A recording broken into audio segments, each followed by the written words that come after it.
Hello everyone. In this video we will study about the fourth adjustment required at the time of change in profit sharing ratio among the existing partners, that is accounting treatment of revaluation of assets and reassessment of liabilities. Assets and liabilities of a firm must also be revalued at the time of change in profit sharing ratio. The reason is that the realizable or actual value of assets and liabilities may be different from those shown in the balance sheet. And because the change in the value of assets and liabilities belongs to the period prior to change in profit sharing ratio and hence must be shared by the old partners in their old profit sharing ratio.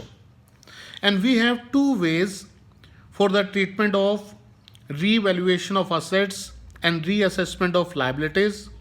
These are number one, by opening revaluation account, and second one is without opening revaluation account.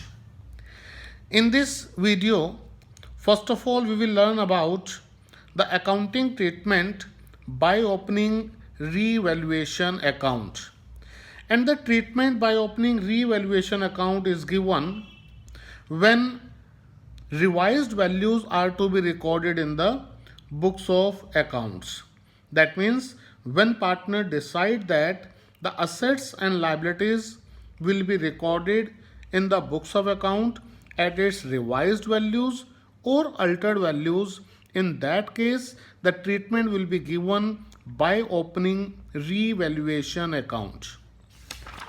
Now, revaluation account, which is also known as profit and loss adjustment account, is a nominal account in nature, and the basic accounting rule of nominal account is debit all expenses and losses and credit all income and gains. That's why whenever there is loss in the revaluation of asset and reassessment of liabilities, it will be recorded in debit side, and whenever there will be profit or gain, it will be recorded in credit side of revaluation account. Now the question arises, when there will be the loss and when there will be the profit in revaluation of asset and reassessment of liabilities? Then the answer is, there is loss when the value of assets will decrease and the value of liabilities will increase, and this will be recorded in debit side of revaluation accounts.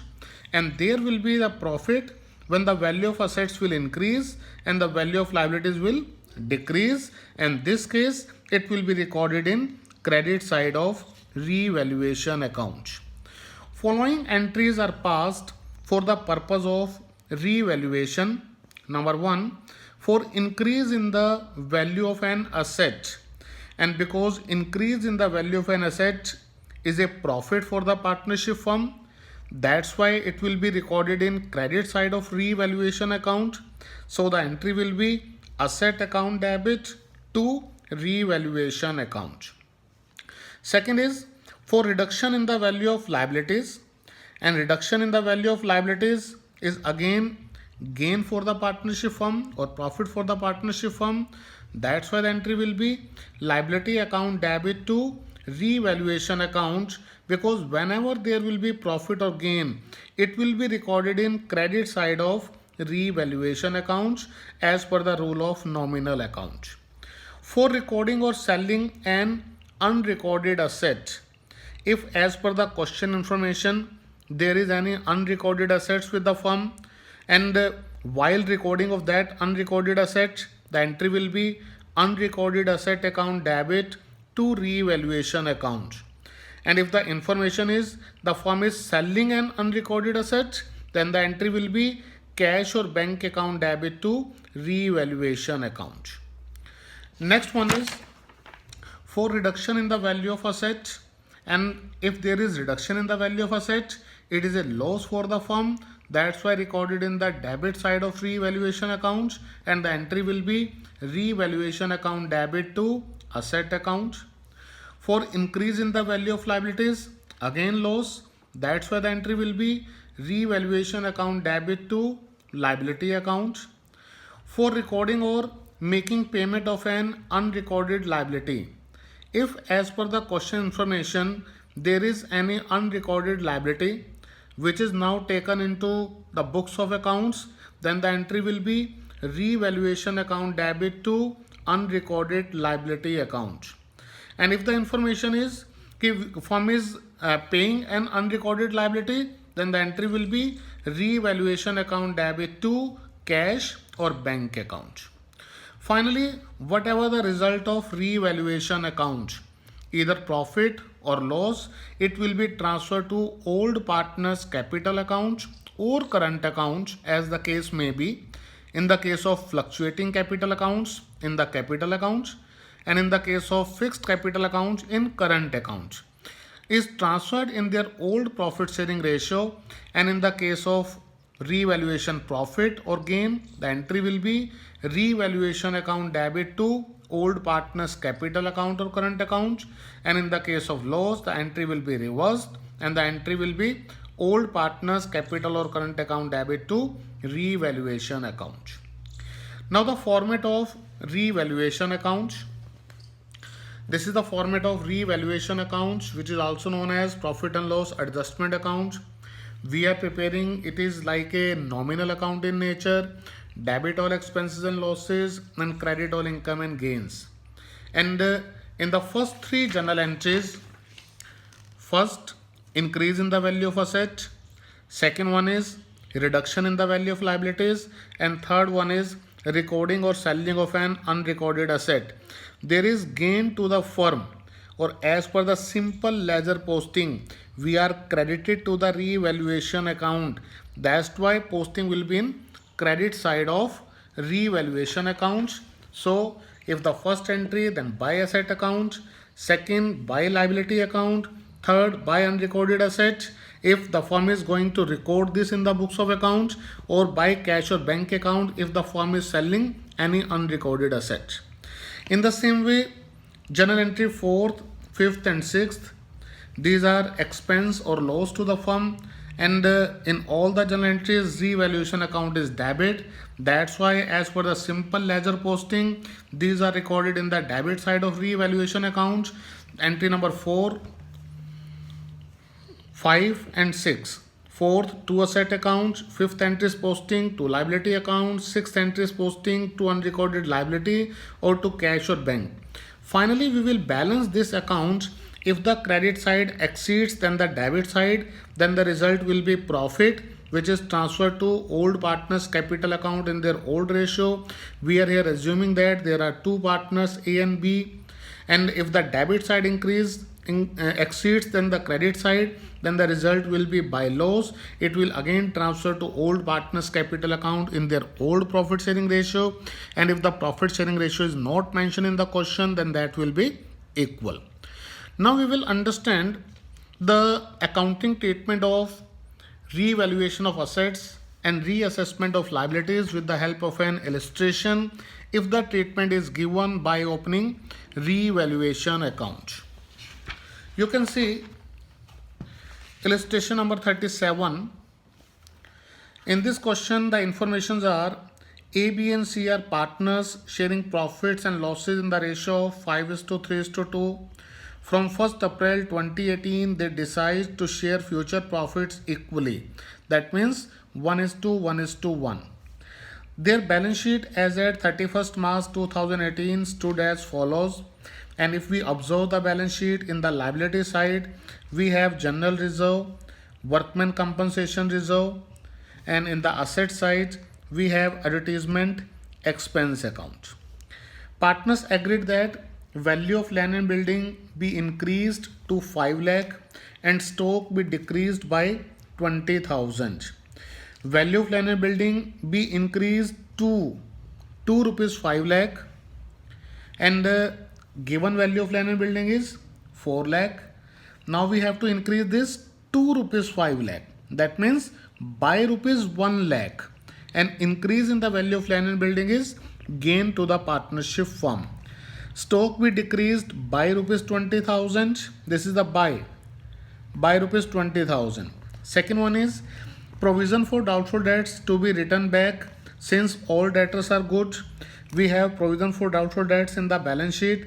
Now there is no need of this provision because all the debtors are good. Third one is out of the salaries payable, rupees 15,000 was not payable. We have outstanding salary, outstanding expense, salary payable. Out of this, rupees 15,000 was not payable now. So this is again profit to the partnership firm because there is decrease in the value of liability. Outstanding expenses are to be written back being not payable. We have outstanding expenses given in the question. Now we have to return back all these because this is not longer payable. Again profit for the partnership firm.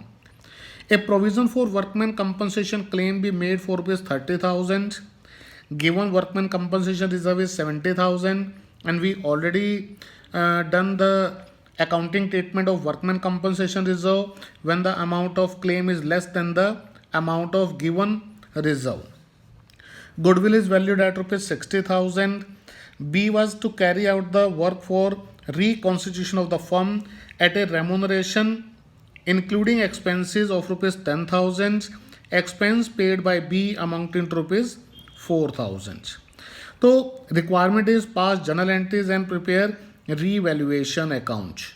Now in this case we have not only the information related to revaluation of assets as well as reassessment of liabilities, but we also have the information related to treatment of reserve, related to goodwill. That's why it is a multidisciplinary question in which you have to give the treatment of all the given information. First of all, in the solution, the treatment of general reserve is given. Now because there is no information about the treatment of general reserve, that's why the amount of general reserve will be transferred to old partners capital account in their old ratio, and the given old ratio is 5:3:2. That's why the general reserve rupees 50,000 will be transferred to A, B and C's capital account in their old ratio, that is 5:3:2. Next entry is given related to the treatment of workman compensation reserve. In the question we have reserve equal to 70,000 and claim 30,000. Means the amount of claim is less than the amount of reserve. That's why first of all out of the amount of reserve we will kept amount equal to the claim in a newly opened account, that is provision for workman compensation claim account for the settlement of claim, and the balance 70 minus 30, balance 40,000 will be transferred to old partners capital account in their old ratio as we discussed the treatment of workman compensation reserve in a particular video. Next entry is given related to advertisement suspense account. We have advertisement suspense given in the question 40,000 rupees. Now because advertisement suspense is having a debit balance, that's why to close the balance we will credit to the advertisement suspense account, and the entry will be old partners capital account debit to advertisement suspense account in their old ratio. Then the entry related to revaluation, we have the value of land and building is increased to rupees 5 lakh, means by rupees 1 lakh. Profit, that's why transfer to credit side of revaluation account. Stock be decreased by 20,000, loss transfer to debit side of revaluation account. Provision is now not required, profit, that's why transfer to credit side of revaluation account. Our salary payable is now not payable, profit, that's why transfer to credit side of revaluation account. Outstanding expenses are written back being not payable, profit, that's why transfer to credit side of revaluation account. For all these, the entries will be land and building account debit 1 lakh, provision for doubtful debts account debit 25,000, salaries payable 15,000, outstanding expenses 20,000, to revaluation 1,60,000. These all are the profits, and we have a loss in stock only. For that the entry will be revaluation account debit to stock, that is rupees 20,000. And in the last adjustment there is information that B was to carry out the work of reconstitution of the firm at a remuneration of rupees 10,000. Expense paid by B amounted to rupees 4,000. We have to pay to B rupees 10,000. whatever he is paying, it will not be taken into consideration because we are preparing the books of account of the firm, and firm will pay rupees 10,000 to B. For this, the entry will be revaluation account debit to B's capital account by rupees 10,000. Now we will see the result of revaluation account. In a particular entry, revaluation account is credit by rupees 1,60,000, and next revaluation account is debit by rupees 20 and 10,000. That means 1,60,000 credit and 30,000 debit. That's why 160 minus 30, 1,30,000 rupees credit balance means profit, and as a profit, this amount will be transferred to old partners capital account in their old profit sharing ratio. For this, the entry will be revaluation account debit to A's capital account, to B's capital account, to C's capital account in their old ratio. Now we have only one information, that is related to goodwill. The value of goodwill is given at rupees 60,000, and we know the treatment of goodwill at the time of change in profit sharing ratio by opening goodwill account and without opening goodwill account. Here the treatment is given without opening goodwill account, that is gaining partners capital account debit to sacrificing partners capital account. For this, first of all, you will calculate individual partners gain or sacrifice. Here A's sacrifice is 5 by 30, B's gain 1 by 30, C's gain 4 by 30. Because B and C are the gaining partner and A is the sacrificing partner, that's why the entry will be gaining partner, that is B's capital account debit, C's capital account debit to A's capital account, means the sacrificing partner with the proportionate amount equal to their gain or sacrifice. Now, as per the requirement, we also have to prepare revaluation account. We have only 3 journal entries related to revaluation account. We will give the simple posting of these 3 journal entries. In the first entry, revaluation account is credited. That's why the posting will be in credit side by the name of land and building, provision for doubtful debts, salary payable and outstanding expenses. This is by land and building, provision for doubtful debts, salary payable and outstanding expenses. In the second entry, revaluation account is debit. That's why posting will be in debit side by the name of stock. This is to stock. In the third entry, revaluation account is debit by the name of, so the posting will be in debit side to B's capital account. That's why to B's capital account. And we will balance this account. The credit side of amount is 1,60,000 and in debit side it is 30,000. So there is the credit balance 1,30,000 rupees. Because credit side exceeds the debit side, this 1,30,000 will be treated as gain and it will be transferred to old partners capital account in their old profit sharing ratio.